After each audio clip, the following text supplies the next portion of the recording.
감난산 내리막길에 가까이 오심에 제자의 온 무리가 자기들이 본 바 모든 능한 일로 인하여 기뻐하며 큰 소리로 하나님을 찬양하여 33절 이르되 찬송하리로다 주의 이름으로 오시는 왕이여 하늘에는 평화여 가장 높은 곳에는 영광이로다 하니 39절 무리 중 어떤 바리새인들이 말하되 선생이여 당신의 제자들을 책망하소서 하거늘 40절 대답하여 이르시되 내가 너희에게 말하노니 만일 이 사람들이 침묵하면 돌들이 소리 지르리라 하시니라. 아멘.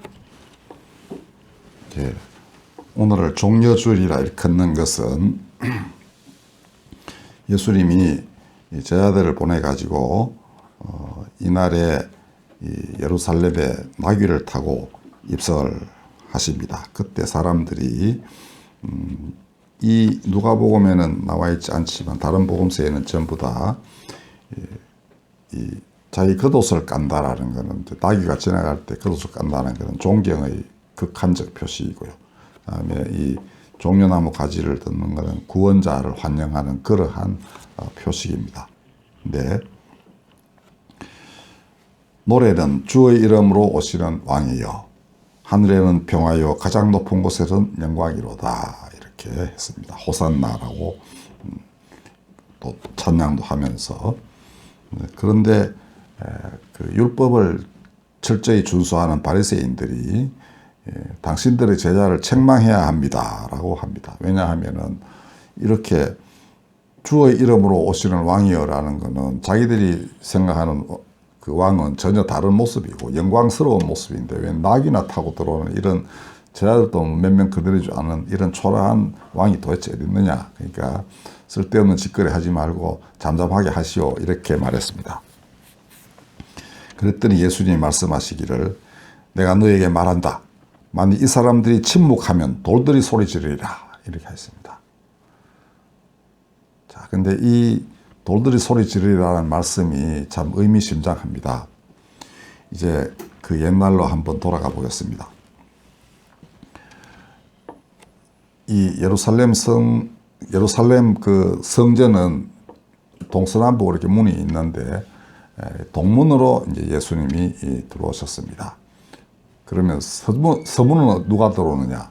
서쪽에서는 총독 빌라도가 그쪽에서 들어옵니다. 그러니까 원래 가이사리아라는 바닷가의 그 도시에서 머물다가 이제 가끔씩 이렇게 순례하러 들어오는데 이때 빌라도는 예루살렘에 와 있었습니다. 예수님이 돌아가실 때. 근데 이 동쪽 문은 황금문 혹은 미문, 아름다운 문이라 해서 나중에 여기서 베드로가 이렇게 안전벨 일으키는 기적을 행하기도 하고 한 그곳입니다. 그런데 에스겔서 44장에 보면은 그 문은 하나님이 들어오셨기 때문에 아무도 들어오지 못하도록 하여라 라는 그러한 말씀이 기록되어 있습니다. 제가 읽어드리면 이렇습니다. 에스겔이 그 천사의 인도로 그 성소의 동쪽 향한 바깥문에 이제 천사가 그를 데리고 이제 돌아오니까 문이 닫혔더라라는 겁니다. 근데 그때 말씀하시기를 이 문은 닫고 다시 열지 못할지니 아무도 거리로 들어오지 못할 것은 이스라엘 하나님 나 여호와가 거리로 들어왔습니다. 그러므로 닫아둘지니라 이렇게 했습니다. 그래서 근데 이제 예수님 당시에는 그냥 사람이 내왕을 했어요. 근데 이거는 환상 가운데 일어난 일이니까 이게 무슨 의미인가 이건 사람들이 두고두고 이제 관심거리였죠. 그런데 예루살렘 성전이 이제 예수님 돌아가신 후 한 40년쯤 지나서 AD 70년에 철저히 파괴되었습니다. 예루살렘 전체가 파괴되고 그 예루살렘에 피난 와 있던 이스라엘 사람, 유대인들도 한 120만 명쯤이 이제 그 살해되었습니다. 로마는 그 성전을 파괴함으로써 로마의 신, 즉 로마의 황제가 로마 황제는 신이었습니다. 로마의 신이 유대의 신들보다 훨씬 유대의 신 여호와보다 훨씬 뛰어나다는 것을 이제 그냥 보여주었죠. 성전을 파괴함으로써. 자, 그때 예수님이 진작에 예언하시기를 사람들은 아름다운 성전, 헤롯이 잘 지은 성전이었습니다. 금으로 입히기도 하고 뭐 성전을 그렇게 했는데 돌 하나도 돌 위에 남지 않고 다 무너뜨려지리라 라고 예언을 하셨습니다. 그리고 이날 예루살렘에 입성하실 때에도 이제 이 멀리서 예루살렘을 바라보시면서 눈물을 흘리셨습니다. 그 뒤에 보면은 성을 가까이 오사 성을 보고 우시며 이르시되 너도 오늘 평화에 관한 일을 알았더라면 좋을 뻔하였거니와 지금 내 눈에 숨겨졌도다. 날이 이를지라 내 원수들이 토둔을 쌓고 너를 둘러 사면으로 가두고 또 너와 및 그 가운데 있는 내 자식들을 땅에 메어치며 돌 하나도 돌 위에 남기지 아니하리니 이는 내가 보살핌 받는 날을 알지 못함을 인함이니라. 이렇게 말씀합니다. 돌 하나도 돌 위에 남지 않고 다 무너진다. 실제로 그렇게 됐을 때 돌들이 무너지는 소리가 정말 크게 들렸겠죠. 그 돌들이 무슨 소리를 질렀겠습니까? 너희가 외면했던, 너희가 들으려 하지 않았던 그가 바로 메시아다. 너희를 구원하러 오신 분이다. 이거를 무너지는 돌들이 소리를 지른 것이었습니다. 이게 언제적 예수님이 이렇게 해서 돌아가셨느냐에 대해서는 날짜 계산하는 방법이 여러 가지가 있는 것 같은데 대체로 이렇습니다. 그러니까 빌라도가 총독으로 있던 해가 AD 26년에서 36년, 즉 10년간입니다. 그런데 예수님이 돌아가신 것이 금요일, 우리로 치면 금요일이고 유대인들의 역법에 따르면 안식일 전날입니다. 근데 안식일은 금요일 저녁에 시작을 해요. 우리 역법에 따르면. 그러면 안식일 전날은 우리로 치면 이제 금요일 낮 시간에 돌아가신 것이죠. 그래서 기록에 따르면 아침 9시에 십자가에 달리셔서 오후 3시쯤에 돌아가신 것으로 되어 있습니다. 그리고 그러면 그게 이제 6월절 안식일이에요. 그럼 6월절을 언제 시작하느냐? 그 만월 지난, 그러니까 우리로 치면은 3월 만월인가 뭐 그래요. 만월에 시작을 하는 거죠. 즉 보름에 그 6월절이 시작을 합니다. 그렇다면 계산하는 방법이 나오겠죠. 그 총독 빌라도의 재임 기간 중에 만월에 즉 15일에 그 6월절이 시작하는데 그 15일이 금요일인 날이 금요일인 해가 언제냐 이거 찾으면 좀 되겠죠. 그랬더니 30년하고 33년 두 개가 나온다고 합니다. 그리고 제가 보기에는 예수님이 지금 그 AD라는 건 예수님이 이제 AD BC 즉 우리로 치면 역법 이제 영년의 4년 내지 5, 6년 전에 태어나신 것으로 되어 있습니다. 그리고 30살쯤에 공생애를 시작하셨다 하니까 30년이 맞지 않을까 하는 생각을 저는 합니다. 근데 그걸 계산해 보면 4월 7일이라고 그래요. 요새 양력으로 이렇게 환산하면은. 자, 어쨌든 그렇게 합니다. 날짜 사람들 계산할 때는. 근데 우리는 유대 역법에 따라 가지고 음력으로 이렇게 계산을 해요. 그래서 이 부활절은 15일 그 만원을 기준으로 그 다음 첫 번째 주일을 우리가 부활절로 기리고 있습니다. 자, 그런데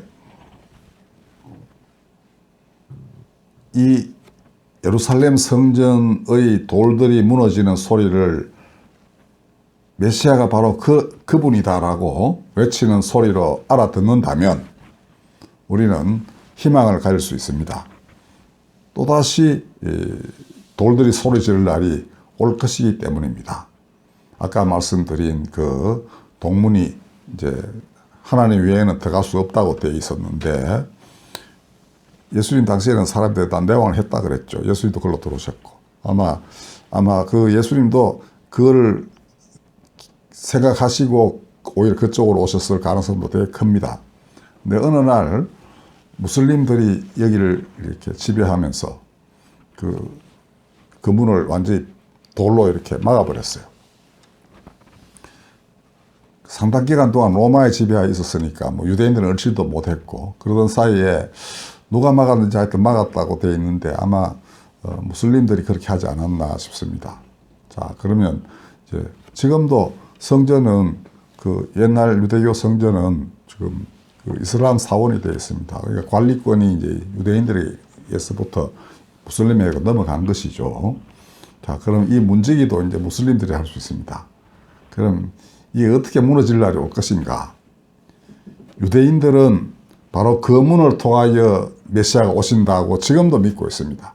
그러니까 그들은 예수님을 메시아로 생각하지 않으니까 이 문을 통과하여 들어오실, 즉 성전에 들어오실 분이 계신다. 그리고 지금 성전은 이제 이 무슬림 사원이 되어 있으니까 그게 다시금 유대교의 사원으로 바뀌든지 성전을 바뀌든지 아니면 새로운 성전을 세우든지 여하튼 그 안에, 그러면 이제 드디어 예수께서, 아니 그 예수님이 아니라 유대인들은 메시아께서 그 문에 그 돌들을 다 흘러내고 그 문으로 통하여 들어오실 것이다, 이렇게 믿고 있고, 예, 기독교인들은 다시 오시는 예수님이 이제 그리로 오실 것이다. 구름을 타고 오셔서 그 길을 허물고 그 성전 안으로 들어가실 것이다. 뭐 이렇게 믿습니다. 그럼 무슬림들은 어떻게 믿을까요? 무슬림들은 꾸란에 예수님에 대한 얘기 되게 많이 나오거든요. 그래서 예수님에 대해서 상당히 알고 있습니다. 그 마리아에 대해서도 되게 기록이 많이 있고, 그 위에 뭐 모세뿐 아니라 아브라함, 그들에게는 아브라함이 이겁니다. 믿음의 조상. 자, 그런데 이들도 점검을 하겠죠. 그리고 자기들이 적어도 구약 성서는 하나님의 말씀으로 알기 때문에 또 예수를 대선지자로 알고 있습니다. 그 하나님의 말씀과 대선지자 예수의 말씀, 그리고 무함마드가 전한 그 꾸란에 비추어서 정말 이 세상을 구원할 자이라고 인정될 만한 사람이 오면은 그 문을 헐고 들어가라고 그럴 수도 있어요. 그러니까 지금의 그 성전, 무슬림 성전에 들어가기도 하고 뭐 이렇게 할 가능성이 있겠죠.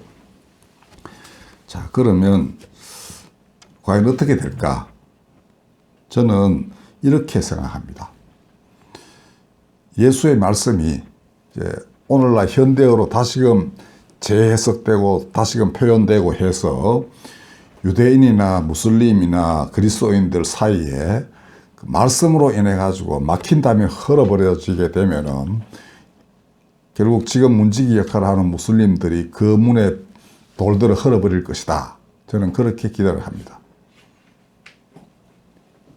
사실 예수님은 유대교인으로 사셨거든요. 그리고 모든 말씀들이 다 유대교 그 성전인 우리의 구약 성경에서 다 연유한 것이었습니다. 그리고 제사장이나 이런 그 신분은 아니었습니다만은 성전에도 가시고 그렇게 해서 예법도 행하시고도 하고 그렇게 사셨어요. 그리고 후대 사람들은 그의 십자가와 부활 사건을 통하여 이제 율법의 시대는 가고 은혜의 시대가 왔다. 이제 그를 믿기만 하면 누구나 영생을 얻는다. 이렇게 해서 하나님께로 나아가는 새로운 길을 여섰습니다. 그러니까 율법을 지킨다는 것은 하루 종일 1년 12달 백성 죽을 동안 지켜야 되는 거 아닙니까? 참 힘들죠. 하나라도 어기면 벌벌벌 떨었습니다. 바리새인들은. 이교도들과 접하면은 이미 몸과 마음이 더럽혀졌다고 생각했어요. 집에 들어와서는 그걸 씻는 또 의식을 합니다. 근데 누가 이제 이방인과 작사를 하면서 물고기 주고 그 돈을 받았다. 돈을 손으로 받아야 되잖아요. 손이 더럽혀진 거예요. 그럼 이걸 씻는 방법도 이렇게 막 씻는 거 아닙니다. 이렇게 해가지고 씻어야 된대요. 물을 이렇게 부어가지고. 얼마나 힘들겠어요. 그러다가 죽어서, 그래도 숨은 죄가 있으니까 죽어서 과연 지옥 갈까 이 걱정도 있고, 뭐 하여튼 되게 힘들게 그 율법을 지켜야 했습니다. 그러나 예수께서는 그 율법을 폐하지는 않으셨지만은 완성을 하시는데 방법이 너희가 서로 사랑하면 된다. 이렇게 하셨습니다. 이웃을 너희 몸처럼 사랑하라. 구약 성경에 나오는 그 가르침입니다. 하나님을 마음과 뜻과 정성을 다하여 섬겨라. 사랑하라. 그러면 된다. 아주 간단 명료하였습니다. 다 구약 성경에 있는 말씀입니다. 이 두 가지 계명만 지키면 된다. 딴 거 자질구레한 거 너무 신경 쓰지 마라. 중요한 것은 사랑이다. 하나님 사랑하고 이웃을 사랑하면 그게 바로 천국 백성이다. 하나님 나라는 그렇게 임하여 너희들 그것을 가르친다. 그 말을 듣고 행하는 자는 다 하나님 나라에 들어간다. 아주 간단 명료하고도 쉽죠. 그죠? 또 용서의 하나님을 가르치셨습니다. 그렇게 회개하면 하나님은 언제나 받아주신다. 근데 율법은 이게 회개가 좀 아리송합니다. 이미 어겼기 때문에 회개한들 엎질러진 물을 어떻게 할 수가 없죠. 근데 구약 성경에는 끊임없이 돌아오라라고 했습니다. 돌아오면 너희 죄가 주홍같이 붉을지라도 눈과 같이 희어진다. 이렇게 분명히 말하고 있는데도 율법 준수를 하나님께 가는 길이라고 생각하면 이게 잘 안 되는 거예요. 어떤 면에서는 정말 예수님이 율법을 폐하러 온 것이 아니라 완성하러 왔다는 말씀이 맞는 거예요. 율법 지키는 사람들은 돌아서 회개한다. 좋긴 하지만은 과거 지은 죄 때문에 떨고 막 이렇게 하는 거예요.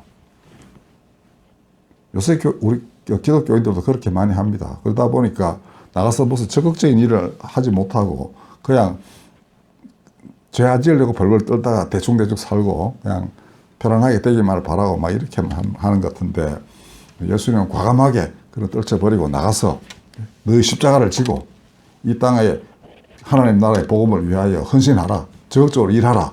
이렇게 하셨습니다. 사랑하라라는 것은 적극적으로 뭘 하는 겁니다. 속으로만 내가 사랑하고 가서 그 불쌍하네 하나님이 너를 도와주시기 바란다 기도하고 이렇게 하는 것은 사랑도 아니라고 야고보가 분명하게 가르쳤습니다. 자기 있는 거 내어주라. 이게 마태복음 25장에 나오는 양과 염소의 비유입니다. 네한테 줄 것이 없다고 잘 찾아봐. 있을 것이야.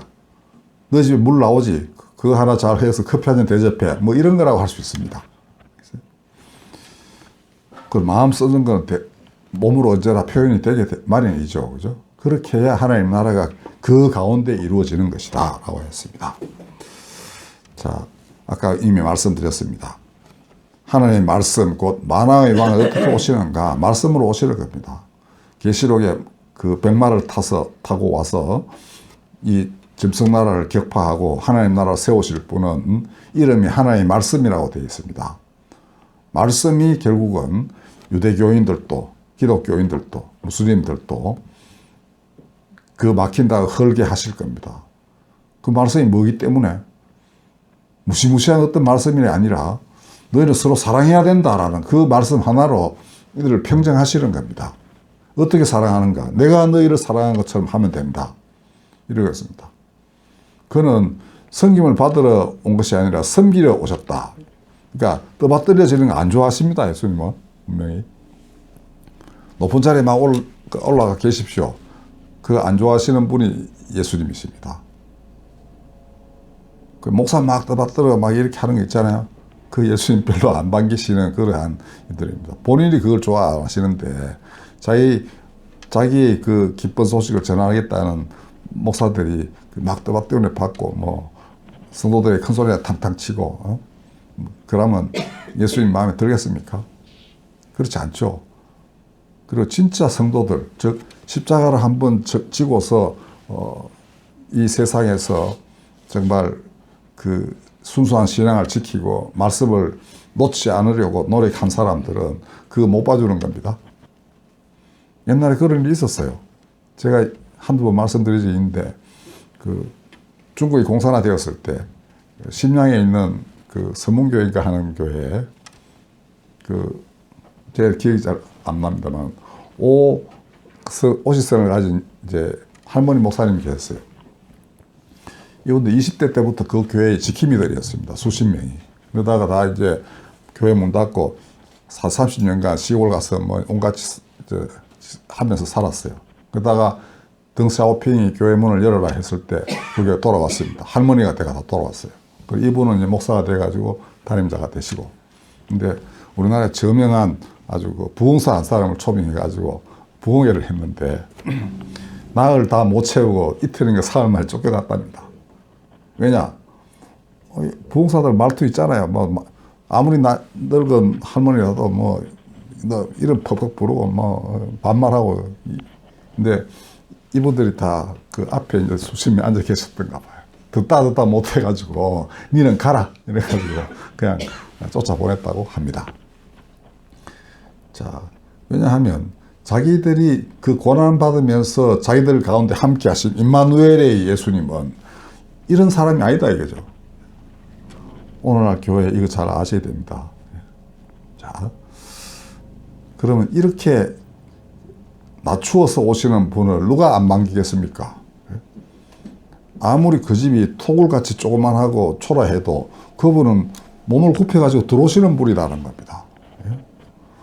그 집에 가서 먹을 거라고는 냉수 한 사발밖에 없어도 그 집에 오시는 분, 이런 분인데 어찌 유대인인들, 무슬림인들 이를 반기지 않겠습니까? 근데 그가 그 토굴 속에 찾아와 주시는 선물은 이루 말할 수 없이 큰 겁니다. 하나님의 영광이 이 땅에 지금 이 자리에 임하였다. 하나님이 그와 너희와 함께 계신다. 너희를 그 갇힌 곳에서 풀어내실 것이다. 그리고 눈먼 자를 보게 하고 걷지 못하는 자를 걷게 하신다. 누가 반기지 않을 메시아이겠습니까? 그죠? 그러므로 오늘 우리는 다시 그 동쪽 성문 그 돌들이 허물어지고 그 돌들이 허물어지면서 만왕의 왕 말씀이신 하나님이 오셨다 이렇게 선포할 날이 온다고 확신할 수 있는 것입니다. 하나님만이 그 문을 들어야 하셨거든요. 닫아놓으라 하셨어요. 닫혔어요 실제로. 그러나 허물 수 있는 것은 오직 말씀뿐인 겁니다. 그걸 모든 사람들이 공감하게 되면 이것밖에 없다 이렇게 하면 그 문을 흘립니다. 그러면 우리는 그때 다시 돌들이 소리 지르는 것을 들을 수 있을 것입니다. 옛날 돌들이 지르는 소리는 탄식의 소리였습니다. 너희가 그때 그분을 알았어야 됐는데, 그러나 앞으로 들릴 그 돌들의 소리는 정말 기쁨의 찬양이겠죠. 이제 다 끝났다, 오셨다. 이제 그 나라가 완전한 성취에 이를 때가 되었다. 이렇게 선포할 것입니다. 그죠? 그 앞의 돌들의 소리를 들어야 뒤의 돌들의 소리를 들을 수 있다는 것 또한 분명합니다. 여러분, 이제 오늘 제목은 돌들의 소리 질렀다. 이건데, 덧붙이자면 또 지를 것이다. 이겁니다. 부디 이 자리에 같이 하셔서 정말 하나님의 역사에 동참하는 귀한 일꾼들 되시기를 바랍니다. 아멘. 기도하겠습니다. 우리 옛날 그 성전 허물어질 때 돌들이 소리 지르던 걸 듣게 하시고 그 아픈 마음으로 다시금 막힌 성문이 흘릴 때 돌들이 소리 지를 그 기쁨의 찬양 또한 듣게 하여 주시옵소서. 아니 우리 마음속에서 이미 그 소리를 듣게 하옵소서. 뜻이 정해졌다면 반드시 이루실 것. 이미 그것이 사람들 마음속에 울려 퍼질 때 우리는 그 돌들의 소리를 들을 수 있나이다. 함께 하여 주시옵소서. 우리 마음의 문을 열어주시고 우리 귀를 열어주시고 우리 눈을 열어주시옵소서. 다시 오시는 예수님의 이름으로 기도하였습니다.